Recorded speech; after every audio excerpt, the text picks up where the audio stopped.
माय माऊली नमस्कार. त्रिवेणी सुगरण जागरमध्ये माईच्या किचनमध्ये आज तुम्हाला मी बागलांचे सातले दाखवत आहे.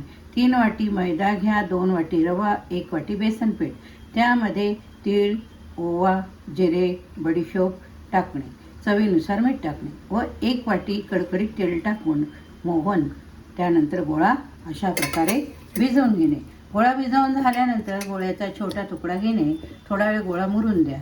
छोटा गोळा घेतल्यानंतर अशा प्रकारे सातले तयार करणे. सातले तयार झाल्यानंतर अशा प्रकारे सातले आपले तयार होतील. गॅसवरती गरम करत तेल ठेवणे. तेल ठेवल्यानंतर तेल गरम झाले की त्यात बारीक गॅसवरती खरपूस सातले भाजून म्हणजे तळून घेणे. छानपैकी आता आपले सातले होत आहेत. आपले सातले तळून तयार झाले. अशा प्रकारे सातले तयार झालेले आहेत. खायला खूप छान खुसखुशीत लागतात, लोणच्याबरोबर पण छान लागतात. चला तर तुम्ही पण करून बघा व कळवा कसे झाले सातले.